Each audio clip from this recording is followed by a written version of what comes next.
Welcome back to episode 7 in Java series.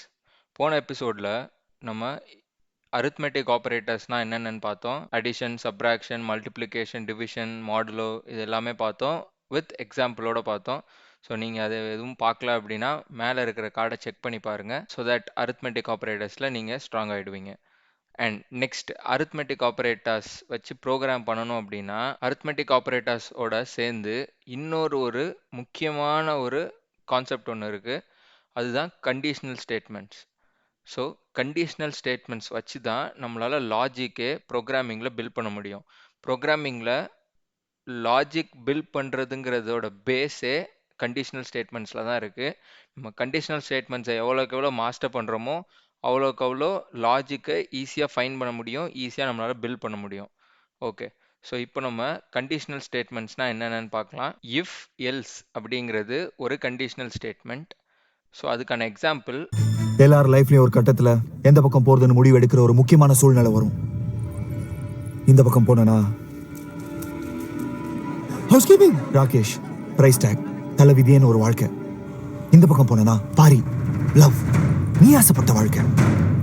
So Jeeva சொன்ன மாதிரி ஸ்டார்டிங்கில் அவர் சொன்ன ஒரு கண்டிஷனுக்கு இஃப் போட்டுக்கோங்க. சப்போஸ் ராகேஷை கல்யாணம் பண்ணால் அது நடக்கும், எல்ஸ் பாரியை கல்யாணம் பண்ணால் இங்கிட்டு. ஸோ இதுதான் கான்செப்ட். எப்போவுமே இஃப் எல்ஸில் 2 பாசிபிலிட்டிஸ் இருக்கும். ஸோ பேஸ்ட் ஆன் கண்டிஷன் நம்மளோட இஃப் பிளாக், எல்ஸ் பிளாக், இந்த 2 பிளாக்ல ஏதாவது ஒரு பிளாக் எக்ஸிக்யூட் ஆகும். இஃப் எல்ஸில் ரெண்டுமே அட் அ டைமில் எக்ஸிக்யூட் ஆகவே ஆகாது. பிகாஸ் நம்ம கொடுக்குற கண்டிஷன் ஏதாவது ஒரு தான் சாட்டிஸ்ஃபை ஆகும். எய்தர் கண்டிஷன் ட்ரூ ஆகும் இல்லைனா ஃபால்ஸ் ஆகும். ட்ரூ ஃபால்ஸ்னு எங்கேயுமே ஆகாது. ஸோ ட்ரூ ஆனால் இஃப்பு, ஃபால்ஸ் ஆனால் எல்ஸு. இதை மட்டும் நீங்கள் மைண்டில் வச்சுக்கோங்க. நம்ம ப்ரோக்ராமை பார்ப்போம்.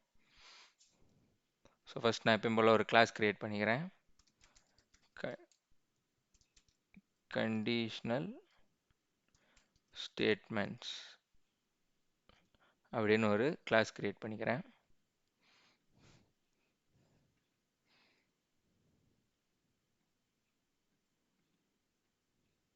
ஆஸ் யூஷுவல் உள்ளே இருக்கிற டிஃபால்ட் கோடை ரிமூவ் பண்ணிடலாம்.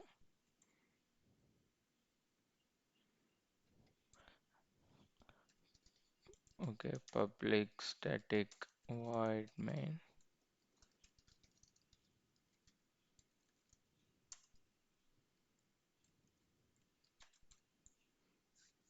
ஓகே, மெயின் ஃபங்க்ஷன் எழுதியாச்சு.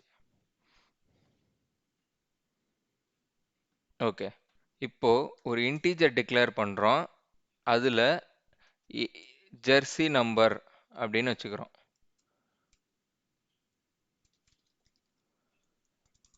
ஜெர்சி நம்பரில் நம்ம இப்போது 7ன்னு கொடுக்குறோம். ஓகேவா? இங்கே இப்போ நம்ம என்ன பண்ண போகிறோம் அப்படின்னா ஜெர்சி நம்பர் 7ஆக இருந்தால் டோனின்னு பிரிண்ட் பண்ண போகிறோம். 7 இல்லை அப்படின்னா நில் அப்படின்னு பிரிண்ட் பண்ண போகிறோம். இல்லைனா நல்லுன்னு கூட பிரிண்ட் பண்ணிக்கலாம். ஓகே, ஸோ இதுதான் நம்ம பண்ண போகிறது. நான் போன எபிசோடில் சொன்ன மாதிரி சப்போஸ் ஒரு நம்பர் ஒரு நம்பரோட ஈக்குவலான்னு செக் பண்ணுறதுக்கு நான் ஒரு ஆப்ரேட்டர் சொல்லியிருப்பேன். யோசிச்சு பாருங்கள். அரித்மெட்டிக் ஆப்ரேட்டர்ஸில் சொல்லியிருக்க மாட்டேன், ரிலேஷ்னல் ஆப்ரேட்டர்ஸ்ன்னு சொல்லியிருப்பேன். ஸோ இப்போ நம்ம செக் பண்ண போகிறது ஒரு பர்டிகுலர் வேரியபிள்குள்ள ஒரு செட் ஆஃப் நம்பர் இருக்கா அப்படின்னு செக் பண்ண போகிறோம். ஸோ செக் அப்படிங்கிற வார்த்தை வந்தாலே அது எய்தர் ட்ரூ இல்லைனா ஃபால்ஸ் இதுதான் இருக்கும். நீங்கள் எப்போ ப்ரோக்ராமிங்கில் செக் அப்படின்னு சொல்லி யோசிச்சிட்டாலே அது எய்தர் ட்ரூ ஆர் ஃபால்ஸில் தான் அதோட ஆன்சர் இருக்கும். ஸோ அதை நீங்கள் பண்ணுறதுக்கு ரிலேஷ்னல் ஆப்ரேட்டர் தான் எப்போவுமே யூஸ் பண்ணணும். அதுதான் கிரேட்டர் தேன், லெஸ் தேன், இல்லை equal to, less than equal to, greater than equal to, இந்த மாதிரி ஆப்ரேட்டர்ஸ்லாம் அப்போ தான் நமக்கு யூஸ் ஆகும். ஸோ இப்போ நம்ம என்ன பண்ண போகிறோம், செக் தான் பண்ண போகிறோம். ஸோ செக் பண்ணனாலே நான் ஆல்ரெடி சொன்ன மாதிரி ரிலேஷனல் ஆப்ரேட்டர்ஸ் போகணும். அங்கே equal to, double equal to வச்சு ஒரு ஆப்ரேட்டர் சொல்லியிருப்பேன். பார்க்கல அப்படின்னா போன எபிசோடில் செக் பண்ணி பாருங்கள். ஸோ இப்போது நம்ம சின்டாக்ஸ் பார்ப்போம்.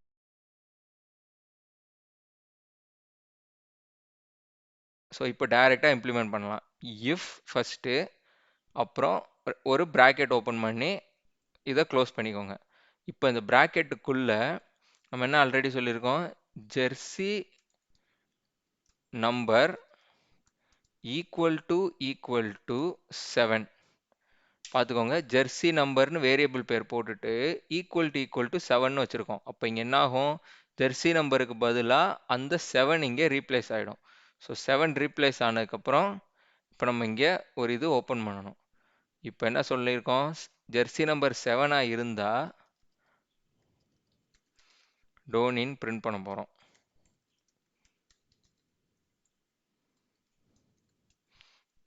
என்ன தலை தோனின்னு போட்டுக்கலாம். ஓகே, சப்போஸ் 7 இல்லை அப்படின்னா, 7க்கு தவிர வேற ஏதாவது நம்பர் இருக்குன்னா ஆட்டோமேட்டிக்காக எல்ஸில் வந்துடும். ஏன் அப்படின்னா இங்கே என்ன ஆகும், இப்போ கண்டிஷன் எப்படி தெரியுமா செக் ஆகும், ஜெர்சி நம்பருக்கு பதிலாக 7 ஈக்குவல் டு 7 இப்படி தான் இருக்கும். 7ம் ஈக்குவல் தான். அப்போ என்ன ஆகும், இஃப்க்குள்ளே ஆட்டோமேட்டிக்காக உள்ளே வந்துடும். சப்போஸ் இந்த ஜெர்சி நம்பரில் 7க்கு பதிலாக இங்கே 5 இருக்குன்னா இங்கே என்ன ஆகும், 5 ஈக்குவல் டு 7 வரும். இப்போ 5 ஈக்குவல் டு 7னா கண்டிஷன் ஃபால்ஸ். இங்கே கண்டிஷன் ஃபால்ஸ் ஆயிட்டாலே ஆட்டோமேட்டிக்காக இந்த எல்ஸ் பிளாக்குள்ளே வந்துடும். இதுதான் கான்செப்ட். ஸோ இப்போ நம்ம எல்ஸ் பிளாக்குள்ளே அப்போ சொன்ன மாதிரி println போட்டு நில்லுன்னு சும்மா நல்லுன்னு சும்மா பிரிண்ட் பண்ணிக்கிடும். ஓகே, இப்போ செக் பண்ணி பார்ப்போமா என்ன ஆன்சர் வருதுன்னு.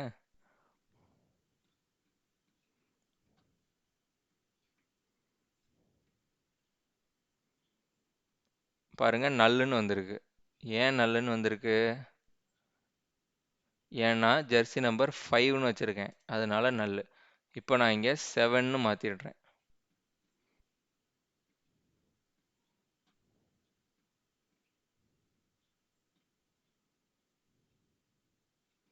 பாருங்க, நம்ம டோனின் போட்டது வந்துருச்சு. ஏன் அப்படின்னா ஜெர்சி நம்பரில் 7 தான் இருக்குது. ஸோ 7 இருக்கிறதுனால ஆட்டோமேட்டிக்காக நமக்கு இங்கே டோனின் பிரிண்ட் ஆயிடுச்சு. ஓகேவா, இப்போ நமக்கு இன்னொரு சினாரியோ இருக்கும். இப்போ ஜெர்சி நம்பர் 7னா தலை தோனின்னு போட்டாச்சு. சப்போஸ் ஜெர்சி நம்பர் 10னா சச்சின் டெண்டுல்கர்னு பிரிண்ட் பண்ணுறோன்னு வச்சுக்கிறோம். ஸோ ஜெர்சி நம்பர் 7னா டோனின்னு பிரிண்ட் ஆகணும், ஜெர்சி நம்பர் 10னா சச்சின்னு பிரிண்ட் ஆகணும். இந்த ரெண்டு நம்பரும் இல்லை அப்படின்னா நல்லுன்னு பிரிண்ட் ஆகணும். ஸோ அந்த மாதிரி டைமில் யூஸ் பண்ணுறது தான் nested if else statement. So நெஸ்டட்னா ஆட்டோமேட்டிக்காக நேம்லே இருக்குது. இங்கே இஃப் எல்ஸ் போட்டிங்களா, இதுக்கு பக்கத்திலே இன்னொரு இஃப் கண்டிஷன் போட்டுக்கலாம் நம்ம. இஃப் 7ஆக இருந்தால் இதை பண்ணு, அப்படி 7 இல்லைன்னா அடுத்தது செக் பண்ணு.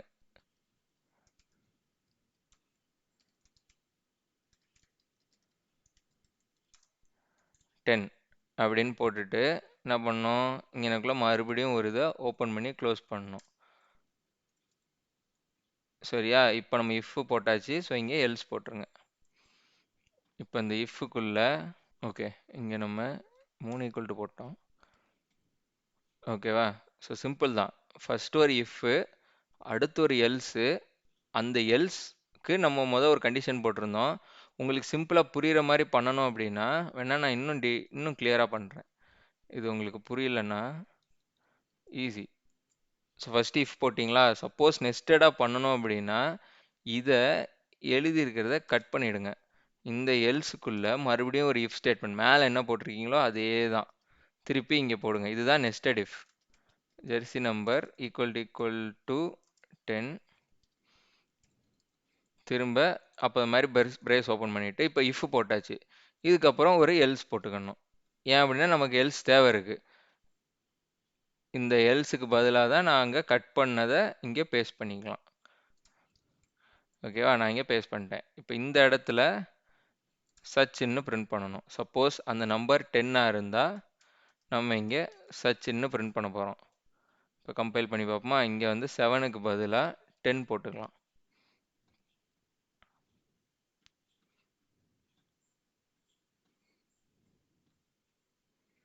பாருங்க, சச்சின்னு பிரிண்ட் ஆயிருக்கு. ஏன் அப்படின்னா இங்கே வந்து கண்டிஷன் செக் ஆகிருக்கும். என்ன செக் பண்ணியிருக்கோம், 10 ஈக்குவல் டு 7. 10ம் 7ம் ஈக்குவலான்னு செக் பண்ணியிருக்கோம். ஈக்குவல் இல்லை. ஸோ ஆட்டோமேட்டிக்காக இந்த இஃப்க்குள்ளே போகாமல் நம்மளோட நெக்ஸ்ட் ஸ்டேட்மெண்ட்டுக்கு வந்திருக்கும். இங்கே பார்க்குது எல்ஸில் என்ன இருக்குது, இன்னொரு இஃப் இருக்குது. அப்போது ஆட்டோமேட்டிக்காக 10 இங்கே வந்து செக் பண்ணும்.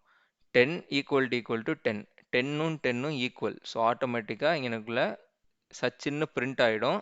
அடுத்த எல்ஸுக்கு போகாது. இங்கே எப்போவுமே ஞாபகம் வச்சுக்கணும், எத்தனை இஃப் கண்டிஷன் இருந்தாலும் அது எக்ஸிக்யூட் பண்ண போகிறது ஒரே ஒரு பிளாக் தான். எய்தர் இஃப் எக்ஸிக்யூட் பண்ணும், இல்லைன்னா எல்ஸ் எக்ஸிக்யூட் பண்ணும். ரெண்டையும் அட் அ டைம்லையோ இல்லை ரெண்டையும் ஒரே இதில் எக்ஸிக்யூட் பண்ணவே பண்ணாது. இதை வந்து மறந்துடாதீங்க. இந்த இஃப் எல்ஸில் ஞாபகம் வச்சுக்க வேண்டிய சில விஷயங்கள் இருக்கு. என்னன்னா, இஃப் பிளாக் மட்டும் இருக்கலாம். ஓகே, பிளாக்னா என்னன்னு சொல்லிடுறேன்.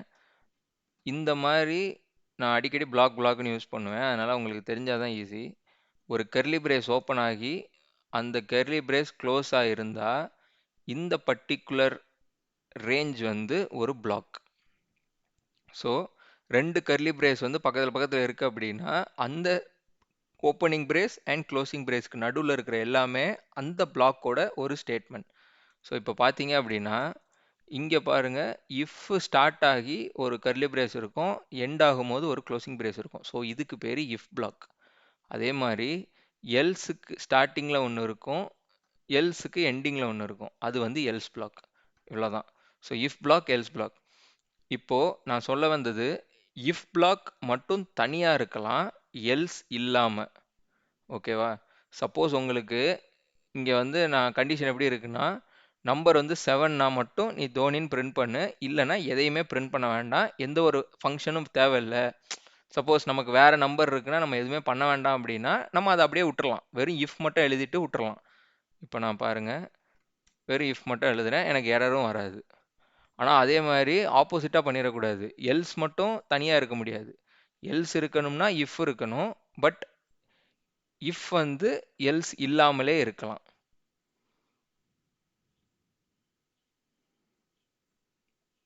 ஓகே, இது ஏன் ரன் ஆக மாட்டேங்குதுன்னா நம்ம நம்பர் வந்து 10. ஸோ நான் வந்து இங்கே ரன் பண்ணிட்டேன், பட் எனக்கு வந்து எதுவுமே அவுட்புட் வரல. ஏன் அப்படின்னா அது இஃபுக்குள்ளேயே போகாது. ஸோ பிரிண்ட் பண்ணுறதுக்கு அதுக்கு ஒன்றுமே கிடையாது. புரிஞ்சுதா உங்களுக்கு? இங்கே பாருங்கள் எப்படி வரும்னா 10 ஈக்குவல் டு 7 அப்படின்னு வரும். இங்கே ஆட்டோமேட்டிக்காக 10ம் 7ம் ஈக்குவல் கிடையாது. ஸோ டோனின் பிரிண்ட் ஆக போகிறது இல்லை. ஸோ பிரிண்ட் ஆகாததுனால நம்மளுக்கு அந்த அவுட்புட் ஸ்க்ரீனே காட்டலை ரன் பண்ணும்போது. இப்போ நம்ம இங்கே இதை 7ன்னு மாற்றிட்டோம் அப்படின்னா நமக்கு இங்கே காட்டும்.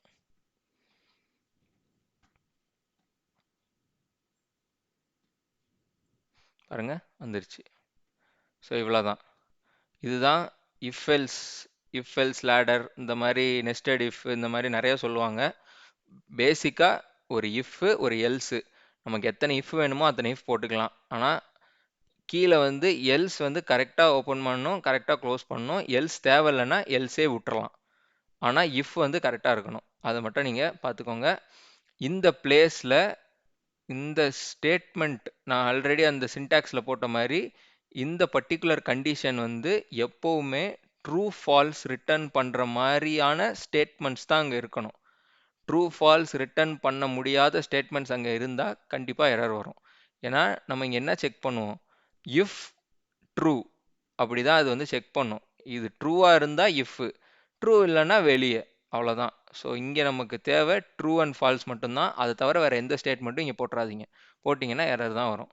இந்த இடத்துல நீங்கள் இப்போது நான் ட்ரூ ஆர் ஃபால்ஸ் தானே போடணும்னு சொல்லியிருக்கேன். ஸோ ட்ரூ ஆர் ஃபால்ஸுங்கிறது ஒரு பூலியன். அதனால் இப்போ நம்ம இங்கே சும்மா கூட இப்படி போடலாம். இப்போ இங்கே ட்ரூன்னு போட்டிருக்கோம், அப்போ ஆட்டோமேட்டிக்காக என்ன ஆகும், இங்கே கண்டிஷன் சாட்டிஸ்ஃபை ஆகிடுச்சு. ஆட்டோமேட்டிக்காக இது ட்ரூன்னு நம்ம ஆல்ரெடி போட்டாச்சு. ஸோ இங்கே ஆட்டோமேட்டிக்காக உள்ளே வந்துடும்.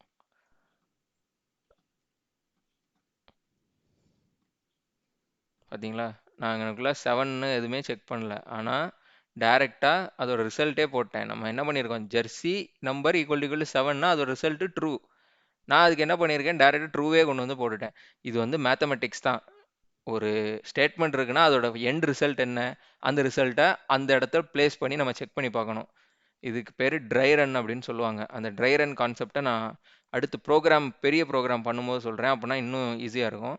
லூப்லாம் வரும்போது ட்ரை ரன் பண்ணி தான் பண்ண முடியும். ஸோ இப்போதைக்கு வந்து சும்மா ஜஸ்ட்டு நீங்கள் ஸ்டேட்மெண்ட்டை மட்டும் எவாலுவேட் பண்ணி அந்த ஸ்டேட்மெண்ட்டோட ரிசல்ட்டை அந்த பிளேஸில் வச்சு பாருங்கள். அது ட்ரூவா ஃபால்ஸான அதுக்கேற்ற மாதிரி உங்களுக்கு இஃப் எல்ஸ் பிளாக் எக்ஸிக்யூட் ஆகும். ஸோ இதுதான் கண்டிஷனல் ஸ்டேட்மெண்ட். இது போக இன்னொரு கண்டிஷனல் ஸ்டேட்மெண்ட் இருக்குது, டெர்னரி ஆப்ரேட்டர் அண்ட் ஸ்விட்ச் கேஸ் அப்படின்னு. ஸோ ஃபர்ஸ்ட் வந்து இந்த இஃபெல்ஸ் நல்லா பண்ணிட்டாலே அடுத்தது ஸ்விட்ச் கேஸ்லாம் ரொம்ப ஈஸியாக இருக்கும். டெர்னரியும் இந்த இஃபெல்ஸோட கொஞ்சம் காம்ப்ளிகேட்டட் மாதிரி உங்களுக்கு தெரியலாம். ஸோ அது வந்து நான் ப்ரோக்ராம் பண்ணும்போது எக்ஸ்பிளைன் பண்ணுறேன். இப்போதைக்கு இந்த இஃபெல்ஸ் இது மட்டும் போதும். ஸோ இதை வச்சு நீங்கள் ஈஸியாக கண்டுபிடிச்சிடலாம். இதுக்கு அடுத்த வர்ற எபிசோட்ஸில் கீக்ஸ் ஃபார் கீக்ஸ்லேருந்து சில ப்ராப்ளம்ஸ் ஷார்ட் லிஸ்ட் பண்ணி வச்சுருக்கேன் பண்ணுறதுக்கு.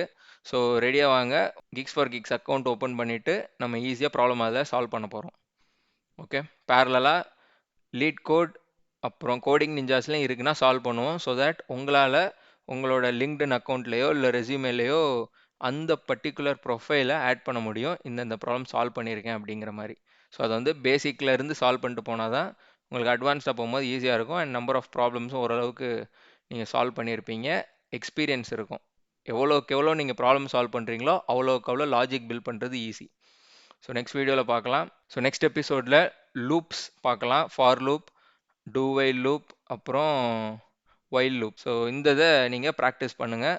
அண்ட் இந்த கண்டிஷனல் ஸ்டேட்மெண்ட்டை நல்லா மாஸ்டர் பண்ணிக்கோங்க. இதை வச்சு தான் லாஜிக் பில்டிங்கே இருக்க போகுது. லூப்ஸ் அண்ட் கண்டிஷனல் ஸ்டேட்மெண்ட்ஸும் லூப்ஸ்லையும் தான் மொத்த ப்ரோக்ராமிங்கே இருக்குது. அதனால் இதை சீரியஸாக எடுத்து பண்ணுங்கள். அதனால தான் நான் இவ்வளோ நேரம் எக்ஸ்பிளைன் பண்ணேன். ஸோ நெக்ஸ்ட் வீடியோவில் பார்க்கலாம். பை.